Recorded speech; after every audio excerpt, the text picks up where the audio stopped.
अस्सलाम वालेकुम viewers. I am advocate Hasan Mahmood Bhutta. मुझे पिछले कुछ अरसे से बहुत सारे लोग कह रहे थे कि मैं डॉक्टरीन ऑफ रेस सब्जुडियूस के ऊपर वीडियो बनाऊं। बेसिकली सीपीसी के अंदर ये सेक्शन 10 है जिसको हम स्टे ऑफ सूट्स भी कहते हैं। तो इसके बारे में मैं आपको एक शॉर्ट इंट्रोडक्शन दूंगा और बताऊंगा कि बेसिकली डॉक्टरीन ऑफ रेस सब्जुडियूस है क्या, और ये समझना एलएलबी के स्टूडेंट्स के लिए बहुत ज़्यादा ज़रूरी है। इसके साथ साथ जो लॉयर्स हैं, लॉ प्रैक्टिस कर रहे हैं, उनके लिए अपनी लॉ की प्रैक्टिस को और एफिशिएंट और बेहतर करने के लिए इस सेक्शन का समझना बहुत ज़्यादा ज़रूरी है।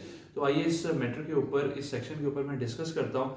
तो पहली चीज़ ये है कि सेक्शन 10 सीपीसी 1908 में इस सेक्शन को क्यों डाला गया। इस सेक्शन को इसलिए डाला गया ताकि एट ए टाइम दो सूट्स को उनका सेम ट्रायल जो है वो सेम कोर्ट्स में ना हो। इस वजह से इस सेक्शन 10 को इंक्लूड किया गया सीपीसी में। मिसाल के तौर पे ए एंड बी अगर एक हाई कोर्ट के अंदर, या अगर हम लोअर कोर्ट से मिसाल ले लेते हैं, लोअर कोर्ट के अंदर, सिविल कोर्ट के अंदर वो एक केस फाइल करते हैं। ए जो है वो प्लेंटिफ है और बी डिफेंडेंट है। तो अगर उस सूट का फैसला, उस केस का जो फैसला है वो ए एंड और बी का उस सिविल कोर्ट के अंदर पेंडिंग है, तो वो जब तक डिसाइड नहीं हो पाता, उसके ऊपर कोर्ट अपना कोई डिसीजन नहीं देती, उस वक्त तक आप किसी और कोर्ट के अंदर, किसी और ट्रायल कोर्ट के अंदर उस सूट को जो है वो एक्सरसाइज नहीं कर सकते, या आप उस सूट को हाई कोर्ट में, सुप्रीम कोर्ट में नहीं लेके जा सकते। तो मैं सेक्शन को थोड़ा सा रीड कर देता हूँ। इसके अंदर जो इंपॉर्टेंट फीचर्स हैं वो आपको याद होने चाहिए।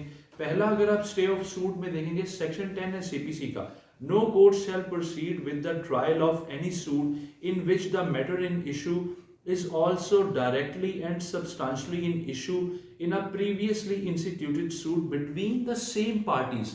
That means if the parties are same in the same suit, ठीक हो गया, तो वो उसको एक्सरसाइज नहीं कर सकती। जैसा मैंने आपको बताया, ए और बी का अगर सेम पार्टीज हैं, सेम सूट है और उसका सेम रिलीफ मिल सकता है, तो वो किसी और कोर्ट के अंदर उसी सेम केस को ले जाके एक्सरसाइज नहीं कर सकते। उसको उस अगली किसी और कोर्ट में ले जाके उसके ऊपर ट्रायल जो है वो नहीं शुरू हो सकता।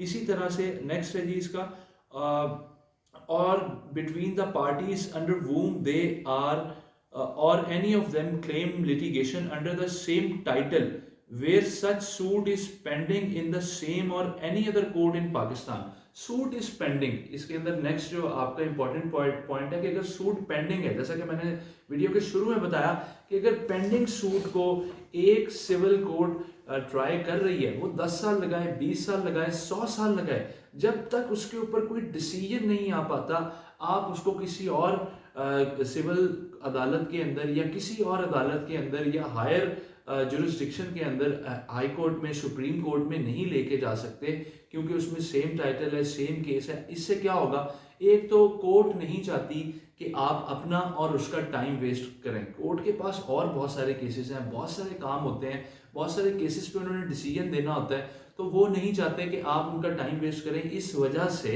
वो आपका जो सेम सूट है, जो सेम टाइटल और सेम पार्टीज के साथ होता है, वो नेक्स्ट कोर्ट उसको ट्राई नहीं करती, और पाकिस्तान से बाहर भी उसको ट्राई नहीं किया जा सकता। इसके अंदर एक और चीज़ है कि बेसिकली सेक्शन 10 जो है स्टे ऑफ सूट है, इसका मैंने आपको बताया रेस सब्जुडियूस भी हम इसको कहते हैं। डॉक्टरीन ऑफ रेस सब्जुडियूस यही है। रेस जुडिकाटा जो है वो डिफरेंट है। रेस जुडिकाटा के ऊपर मैंने आपके लिए डिटेल वीडियो बनाया हुआ है, आप उसको आई बटन में देख सकते हैं, या इसी चैनल की प्लेलिस्ट में जाएं और रेस जुडिकाटा को सर्च करें, उससे आपको और इन्फॉर्मेशन मिल जाएगी। तो ये था बेसिकली डॉक्टरीन ऑफ रेस जुडिकाटा का एक डॉक्टरीन ऑफ रेस सब्जुडियूस का एक शॉर्ट इंट्रोडक्शन। आई थिंक आपके लिए ये काफ़ी हेल्पफुल रहा होगा। अगर वीडियो अच्छी लगे तो इसको लाइक ज़रूर कीजिएगा, चैनल को सब्सक्राइब करना ना भूलिएगा। मिलेंगे नेक्स्ट वीडियो में, तब तक के लिए अपना ख्याल रखिएगा। अल्लाह हाफिज़। अल्लाह